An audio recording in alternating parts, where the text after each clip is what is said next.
Welcome into the Greater Texas Ford Dealers inaugural Female Athlete of the Month. From Big Spring to Amarillo, Burke Burnett to Midland, Carthage to Lamesa, Stanton to Mineola, and many points in between. We celebrate the remarkable achievements of female high school athletes based on performances on and off the field and courts. From Class 6A to private schools, it's the Greater Texas Ford Dealers Female Athlete of the Month. Joining me now, the best all-around athlete in the city of Texarkana. It's so good, it's made up of 3 states, Texas, Arkansas, and Louisiana. She does it all, including being an all-world athlete and volleyball player and an all-world personality. The one and only Mally Lumpkin of Texas High, your Class 5A Greater Texas Ford Dealers Female Athlete of the Month. Great to see you, Mally. What do you think about winning this tremendous honor? Honestly, whenever my head volleyball coach pulled me aside to tell me that I won this, it was unbelievable. She told me, she was like messing with me. She was like, I was going to pull your name out of it because we never win awards like that. And then we got the award and like it was like I didn't even think she was telling me the truth at first. Well, it's been quite a year for you. You know, I think about your senior year early on. You made it to 1,000 digs and 1,000 kills early on in the season in your career. You have continuously taken your game to another level. How have you been able to do that being so good to begin with? There we go. Yes, sir. I think it's just the time that I've put in to the sport since I was a little girl. You know, it's finally paying off this season, and watching that play out really means a lot to me because I feel like a lot of times it goes unrecognized, like for any athlete, not just me. Like a lot of athletes, the hard work, the dedication behind the scenes goes unrecognized. The awards, you see that. We see the publicity, but the little things I feel like kind of go unrecognized, and this really recognizes that. Not only for me, but just for Texas High as a whole. Well, you got knocked out of the playoffs by mighty Melissa, but there were so many milestones along the way for you and your fellow girls there on the team. And one that really jumps out to me is Coach Hardy getting to 400 wins. What did it mean to you to be a part of that with the rest of the girls and knowing that she's just such a tremendous coach? Coach Hardy's been a big impact in my career since day one. She, like, freshman year, she wasn't my head coach, but she's always, like, been there guiding me through the way. Like, I knew that, like, one day I'm going to get to play for this lady, and she's going to teach me so much more than I already knew. And whenever we hit that milestone together, it was just such a big accomplishment because I know that, like, she put so much time and energy into us, and for her to finally get that out of it, it just means a lot. Tell us about some of your teammates and the girls that you've enjoyed competing with. My best friend, actually, Sal Hopkins, I've played with her since I was in 3rd grade, so 8 years old. We started together. We've never not been on a team together. So every team I've ever been on playing volleyball, she's also been on. And she decided this year that she didn't want to play collegiately, which is kind of heartbreaking for me because it's always been our goal and dream to get there together. But she's going to go do great things in life and, you know, watch from the sidelines, and she'll always be there supporting me no matter what.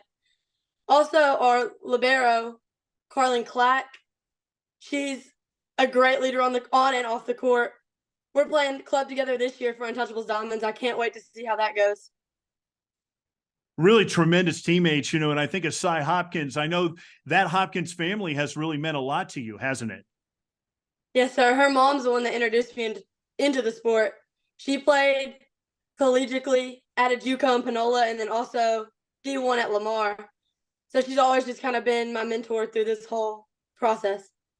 Well, you have been all district on a district champion. When you look at all your accomplishments in volleyball, what are some of the things that you're most proud of? Definitely, probably, I would say sophomore year, getting newcomer of the year because I came off freshman year. I was kind of the freshman that was overlooked. Like, Cy got more varsity playing time than me. KK, another girl I played with, got more varsity playing time with me. And then sophomore year, I feel like I really stepped up. I went 6 rotations, which I had a big role to fill. We had great seniors leave us.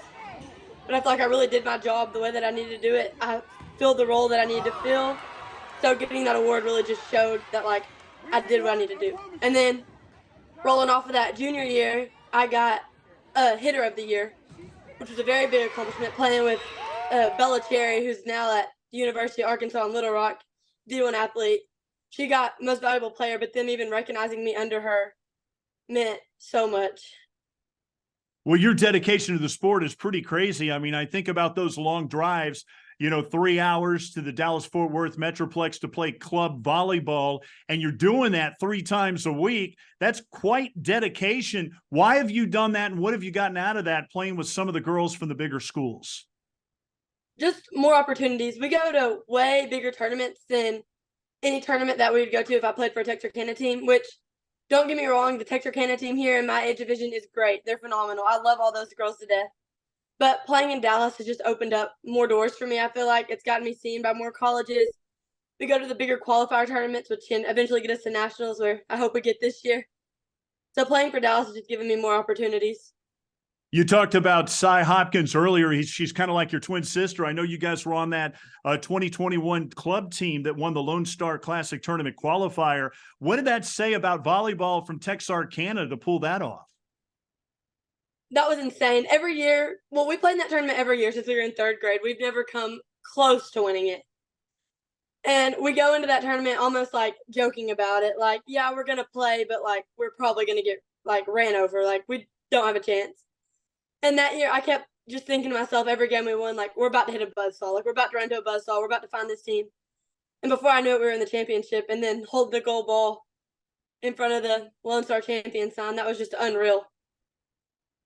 Well, at Texas High, there's no doubt football is number one. That's why I got this baby laying around, and you can see how beautiful that is. Jerry Stanford has done an unbelievable job to continue that winning tradition there. I know everything starts with the football team. You still do the bacon fry at that school. I really think it should be the chicken fry, because Arkansas High is chicken to play you guys, right? I guess so. Do you hate Arkansas High? I mean, it's just in your blood when you grow up in Texarkana? Oh, yes, sir, for sure. I feel like it's always such a big rivalry. Even not playing them, I know baseball plays in like a smaller tournament that's like a crosstown rival tournament, and we'll play Arkansas High. And I've never seen a baseball game so packed in my life, just because it's Arkansas High. And I think last time we played them, we beat them like 9-2. Just throwing that out there. Nice. Well, when you look at the football program, do you feel like the whole school kind of feeds off of that program? For sure. I feel like that's majority of schools. Football gets the most attention, but I love going to football games. I love supporting the boys. And honestly, the boys give that back to us. Like our first playoff game, we played Lumpkin, and one of the girls from our team emailed Coach Stanford, and he got a bus of boys out there supporting us. So it's back and forth. Like all the athletic programs are so supportive of each other. Texarkana is such a special place. How do you think it shapes you and your family? Growing up in a smaller town like Texarkana, I feel like I know everybody. Everybody knows me, and I feel like I have everybody. Everybody has my back. Like if anything goes wrong, I know that like there's a whole community behind me to back me up, no matter the situation. Well, you're such a tremendous athlete, and it started with all kinds of other sports, including battling with the boys. You played baseball with the boys, started at age 4, and you played all the way until you were 15, and you were better than most of the guys you were playing with. What did you like about baseball? I always said whenever I was younger, I liked baseball more than softball because the girls cried too much. And actually, funny story, when I was younger, I played on a travel t-ball team for Coach Mike Applebaum. He's kind of the one that introduced me into sports originally. But they made another team called the Dirtbags, which was like those boys that they took majority of them onto that team, and they wouldn't take me because they didn't want a girl. But then I ended up playing for a team that was better than them anyway, so it didn't even make a difference. Well, I know you got a lot of baseball lessons over time from Will Middlebrooks' dad and his sister. You got to meet him. He obviously is a major leaguer, played for the Texas Rangers at one time. Tell me about that experience and learning from that tremendous family that is so popular in the Texarkana area.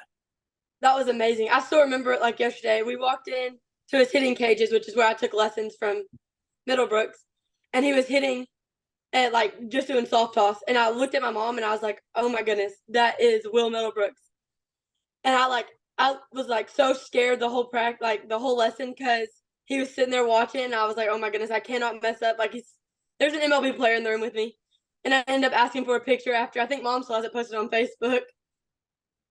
That is beautiful. And I know the Middlebrooks connection is not your only touch of greatness. In fact, you're related to Big Hoss Cartwright of Bonanza.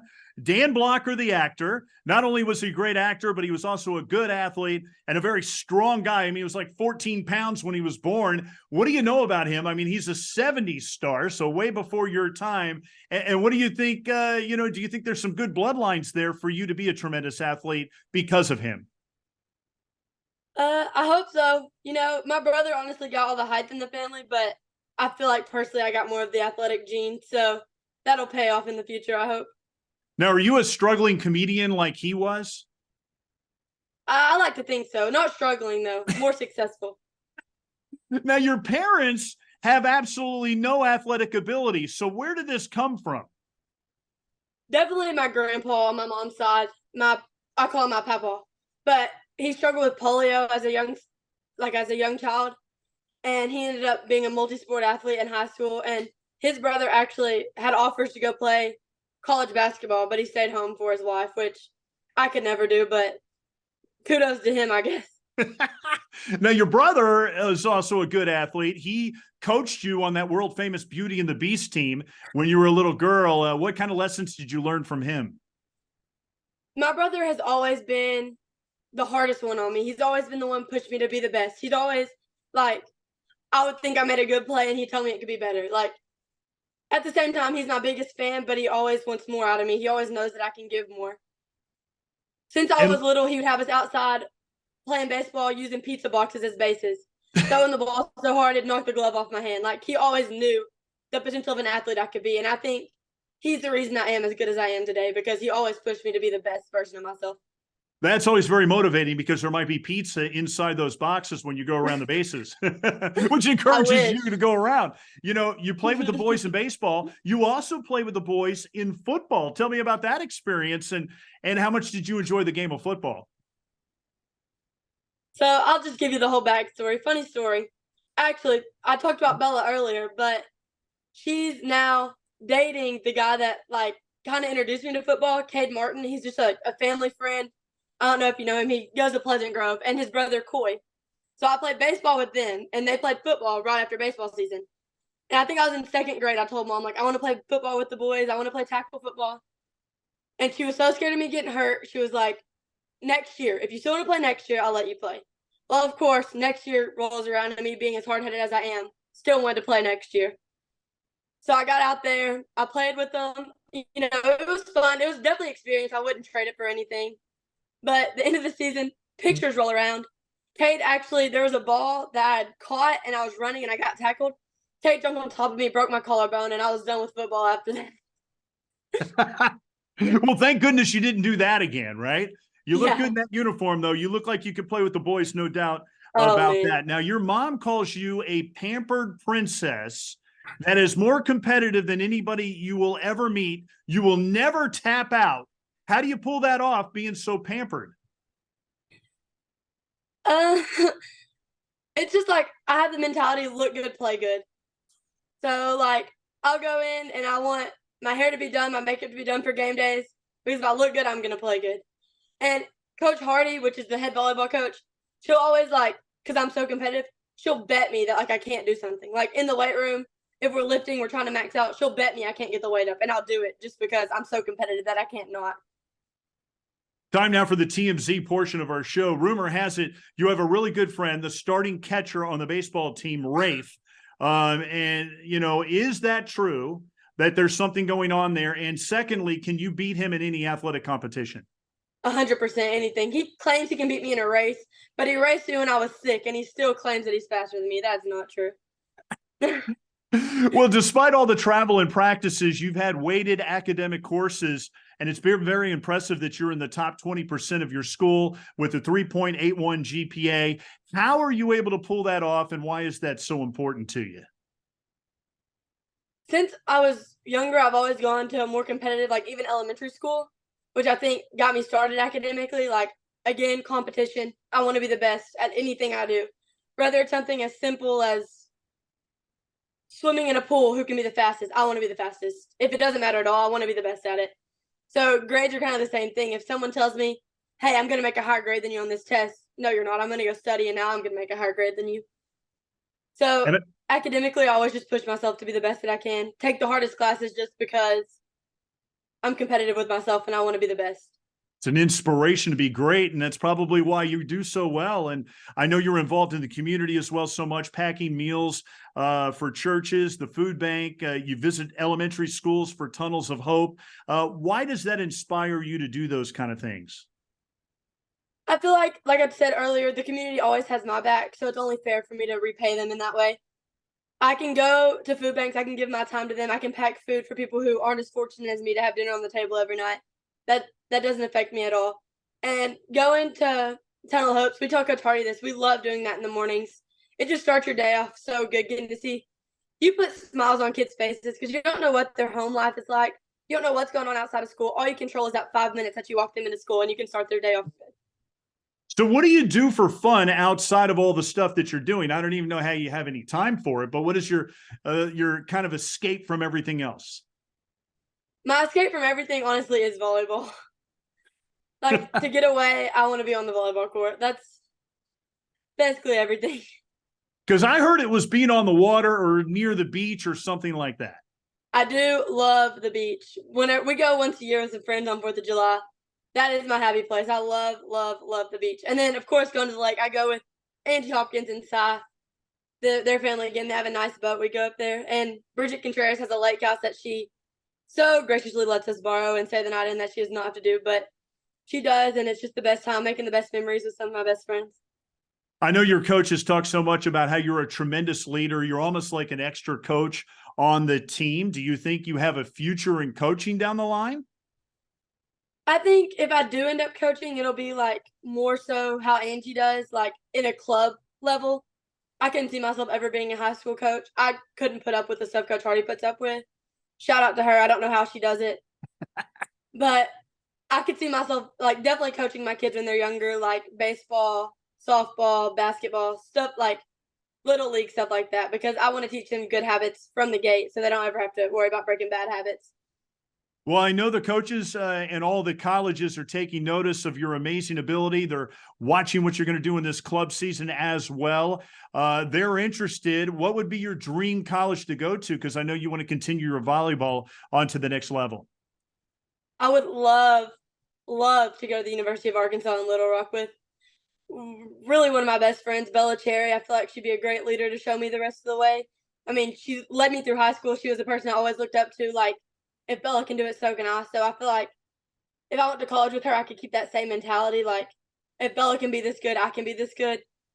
And JC Kennedy's also there, who's a girl I played with in high school. And I just feel like the team morale would be so great if I ended up there with them. It's almost like Texarkana East going to that school, right? It is. Well, thank you so much for doing this, Mally. Congratulations on being our Greater Texas Ford Dealers Class 5A Female Athlete of the Month. Thank you so much for having me. I hope you have a great day. Your Greater Texas Ford Dealers is so proud to recognize the hard work, dedication, perseverance, and passion of so many Texas high school female athletes who inspire us all.